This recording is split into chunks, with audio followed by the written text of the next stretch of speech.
Ernest Hemingway. Un nom synonyme d'aventure, de prose puissante, d'histoire qui vous hante longtemps après avoir tourné la dernière page. Avec pour toile de fond la côte cubaine, le vieil homme et la mer transcendent le temps et l'espace pour trouver un écho auprès des lecteurs de toute génération. Les expériences d'Hemingway en tant que pêcheur en haute mer dans les Caraïbes ont imprégné le récit d'authenticité. La mer entre les mains d'Hemingway devient bien plus qu'un simple décor, elle se transforme en un personnage à part entière. C'est un récit qui touche la corde sensible, nous rappelant la force inébranlable de l'esprit humain. Partagez vos réflexions et vos émotions avec nous dans les commentaires ci-dessous et n'oubliez pas de vous abonner pour d'autres voyages littéraires.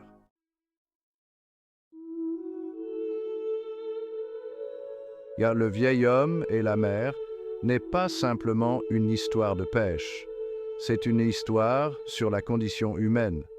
Santiago, le vieux pêcheur, incarne la force d'esprit indomptable qui réside en chacun de nous. Il affronte ses défis de front, refusant d'être vaincu par l'âge, la malchance ou l'immensité de la nature.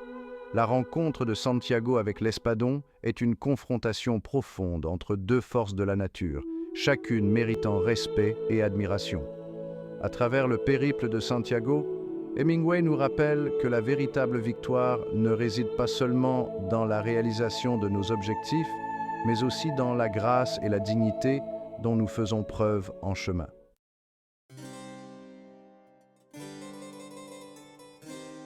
Publié en 1952, Le vieil homme et la mer a rapidement connu un succès critique et populaire retentissant. L'exploration de thèmes universels dans le roman, associé à la prose puissante d'Hemingway, a consolidé son statut d'œuvre incontournable. Le roman a inspiré d'innombrables adaptations, des films aux pièces de théâtre et même aux opéras. Son influence se retrouve dans diverses formes d'art et dans la culture populaire. Le vieil homme et la mer est bien plus qu'une simple histoire, c'est un miroir qui reflète les profondeurs de l'expérience humaine.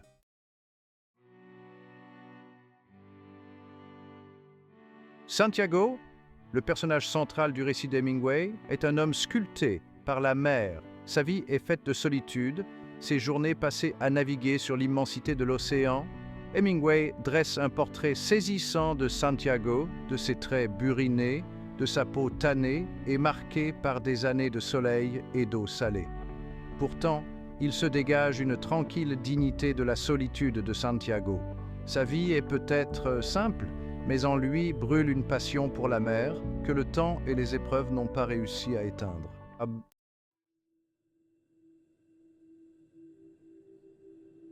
84 jours. C'est le temps qu'il s'est écoulé depuis que Santiago a attrapé un poisson.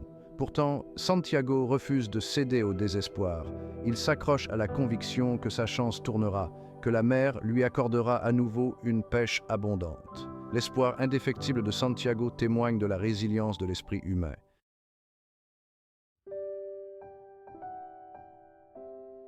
Au milieu de la solitude de la vie de Santiago, un jeune garçon nommé Manolin émerge comme un phare de camaraderie et d'admiration. Manolin, autrefois apprenti de Santiago, représente la jeune génération désireuse de s'abreuver de la sagesse du vieil homme. Leur lien, forgé par l'amour commun de la mer, transcende les frontières de l'âge et des circonstances. La présence de Manolin nous rappelle avec émotion les liens humains qui nous soutiennent. Le lien entre le vieil homme et le garçon témoigne du pouvoir de la connexion humaine.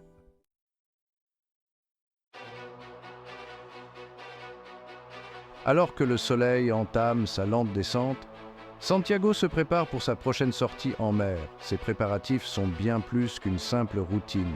Ce sont des rituels, imprégnés du poids de ses 84 jours de disette. Chaque geste, de l'enroulement méticuleux de ses lignes de pêche à l'affûtage de son harpon, est empreint d'une intensité silencieuse. Hemingway utilise l'imagerie des préparatifs de Santiago pour préfigurer la lutte monumentale qui attend le vieil homme. Alors que Santiago met les voiles, une lueur d'espoir brille plus fort que jamais.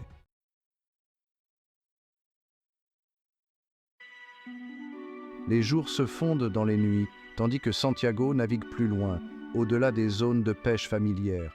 Puis cela se produit.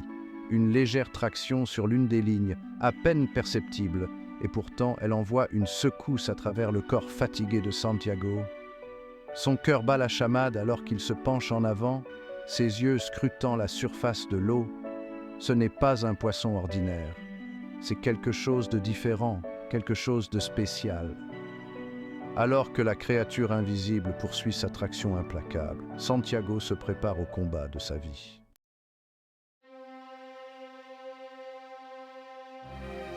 Le combat fait rage, une lutte silencieuse entre l'homme et les profondeurs inconnues.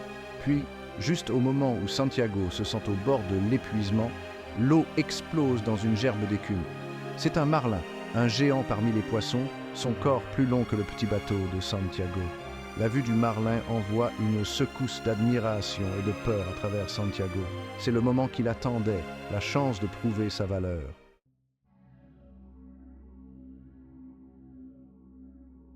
Le combat entre dans une nouvelle phase, une danse délicate et dangereuse entre le chasseur et sa proie.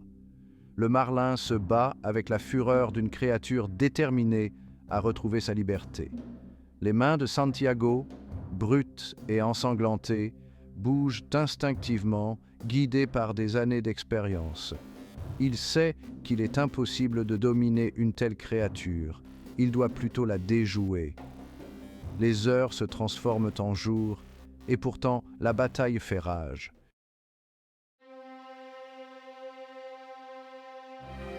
L'épuisement ronge Santiago, un compagnon constant à la douleur qui palpite dans ses muscles et au sel qui lui pique les yeux.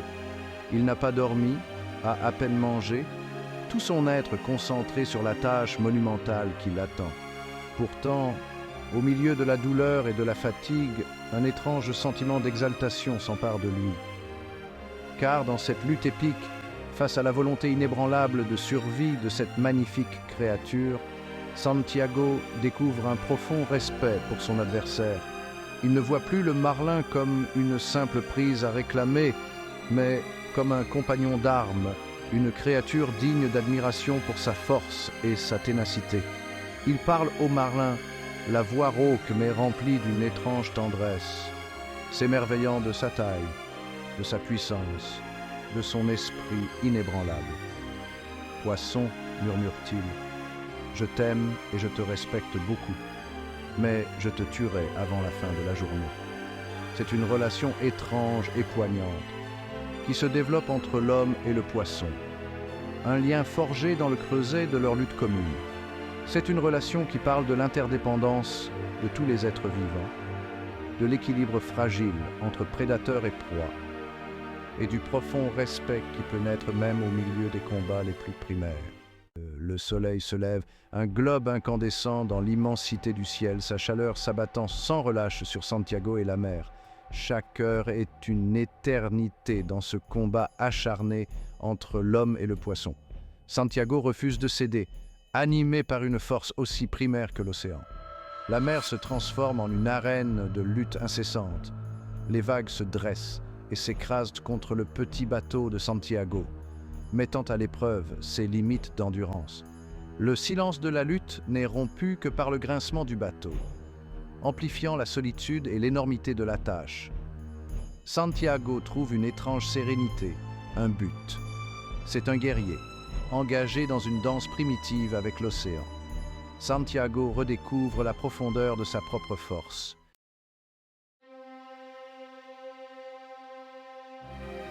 Le soleil, tyran, impitoyable, s'abat sur Santiago, transformant sa peau en cuir, faisant perler des gouttes de sueur qui se mêlent aux embruns sur son front.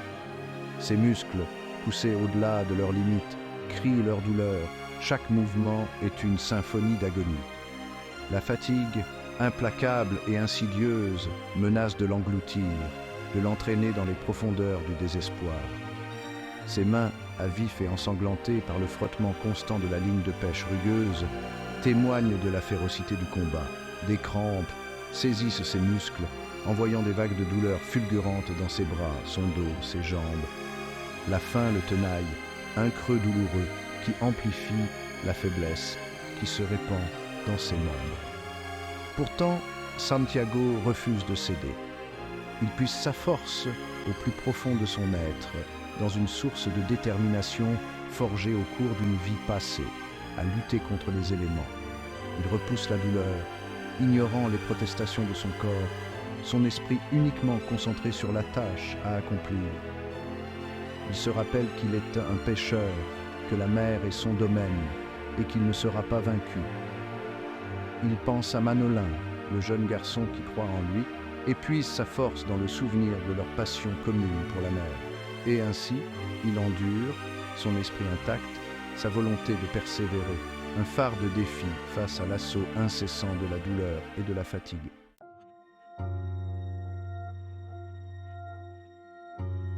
Au plus profond de son épuisement, dans le silence de l'océan immense, Santiago se surprend à parler au marlin, sa voix un murmure face au vent. C'est un étrange réconfort, une façon de combler le gouffre de solitude qui l'entoure, de se connecter à la créature devenue à la fois son bourreau et son compagnon.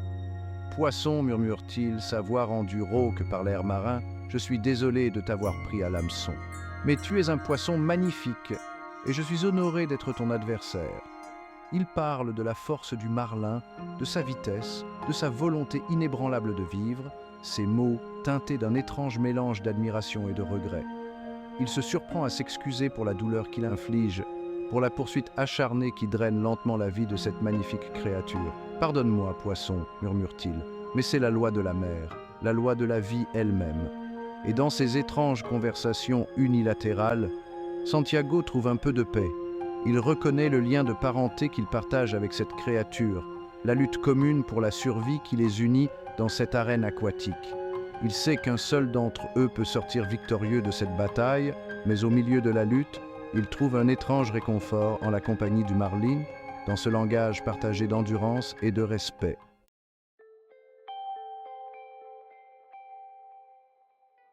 La ligne de pêche, tendue entre Santiago et le marlin, devient bien plus qu'un simple outil. Elle se transforme en un lien vital, une représentation tangible du lien invisible qui unit désormais l'homme et le poisson. C'est un conduit d'énergie, transmettant chaque vague de puissance du marlin, chaque mouvement subtil, directement au corps fatigué de Santiago. Santiago ressent les combats du marlin comme les siens, la ligne vibrant avec la lutte désespérée de la créature pour sa survie. Il apprend à lire le langage de la ligne, à anticiper le prochain mouvement du marlin, à ajuster sa propre position en réponse à l'attraction incessante de la créature. C'est une danse délicate, une conversation menée par le biais de la tension et du relâchement, un témoignage du lien ancestral entre le chasseur et sa proie.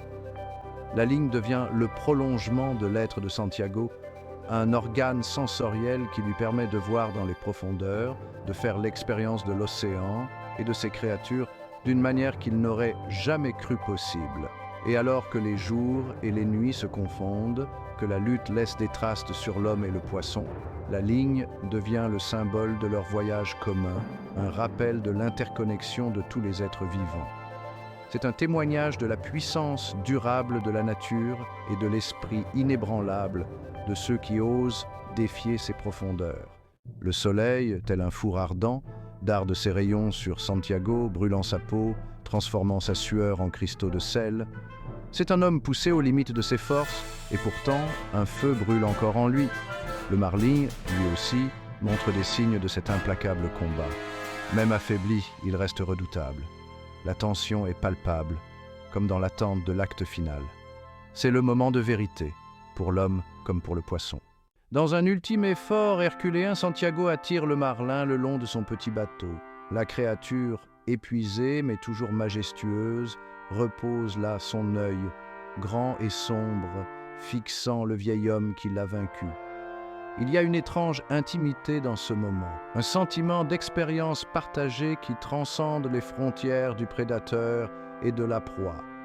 L'espace d'un instant, le temps semble s'arrêter. L'instant de triomphe est de courte durée, brisé par les réalités primitives de la mer. Une ombre émerge des profondeurs, un présage du tournant inévitable des événements.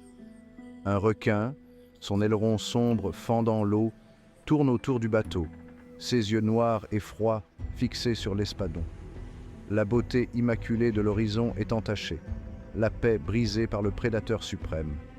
La mer se déchaîne avec une énergie nouvelle, une faim primitive pour le butin de la victoire. Santiago, épuisé, ressent une montée d'adrénaline en reconnaissant la nouvelle menace. Il sait qu'il ne peut vaincre cet ennemi, mais il ne renoncera pas à son prix sans combattre. Le requin, ne sentant aucune peur, s'enhardit, sa faim est une force tangible.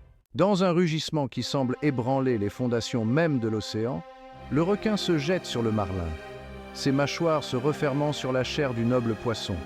Santiago, le cœur battant à tout rompre, sait que ce n'est que le début.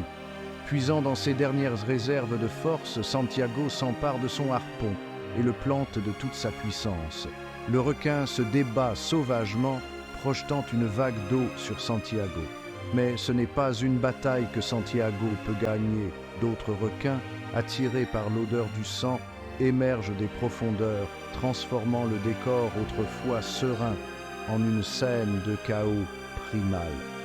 Le désespoir menace d'engloutir Santiago, mais une étincelle de défiance vacille encore en lui. Il perdra peut-être cette bataille, mais il affrontera son destin avec courage et dignité. Le soleil, telle une braise incandescente, projette de longues ombres sur l'eau. Santiago ramène son embarcation meurtrie vers le port. La lutte pour la victoire semble désormais aussi vaine que les ossements du marlin, un rappel brutal de la mince frontière entre le triomphe et la tragédie. Les rires des enfants qui s'amusent au bord de l'eau, l'odeur salée de l'air mêlée à celle de la fumée de bois. Ils redoutent les questions, les regards apitoyés, alors qu'ils découvrent les restes squelettiques du marlin. Santiago accueille leur regard d'un signe de tête lasse. Le squelette, dépouillé, en dit long, un témoignage de la puissance de la mer et de la résistance de l'esprit humain. La nouvelle du retour de Santiago se répandit dans le village comme une traînée de poudre. Une foule se rassembla autour du bateau du vieil homme, leurs visages exprimant un mélange d'admiration et de respect. Les pêcheurs mesurèrent le squelette, discutant de la taille et de la puissance du marlin. Les sceptiques revoyaient leur jugement. Le squelette du marlin, se découpant sur le ciel assombri, prouvait l'habileté et la ténacité de Santiago. Alors que le soleil se couche sur l'histoire de Santiago, projetant de longues ombres sur les eaux paisibles de la côte cubaine, nous contemplons les implications profondes de son voyage. La carcasse du marlin, mise à nu par la nature, nous rappelle la nature éphémère de la victoire, l'équilibre fragile entre triomphe et tragédie. L'histoire de Santiago est bien plus qu'une simple mise en garde. C'est une allégorie intemporelle des défis de la vie, des luttes, des triomphes et des pertes. Le voyage de Santiago transcende le temps et l'espace, résonnant auprès des lecteurs confrontés à leur propre combat. Sa détermination et son refus de céder au désespoir reflètent la force d'âme indomptable qui sommeille en chacun de nous. La véritable force réside dans la capacité à affronter les défis de front avec courage et dignité. Le respect de Santiago pour le marlin nous rappelle l'importance de l'empathie et de l'humilité. Même dans l'adversité, il y a de la place pour le respect en reconnaissant le voyage commun qui nous unit tous. Le vieil homme et la mer est bien plus qu'une simple histoire de pêche. C'est une ode à l'esprit humain, un témoignage d'espoir, de résilience et de la poursuite acharnée des rêves. Le chef-d'œuvre d'Hemingway nous rappelle que la véritable force réside dans le caractère, la compassion et le courage face aux défis. L'histoire de Santiago est un rappel puissant de la force inébranlable de l'esprit humain.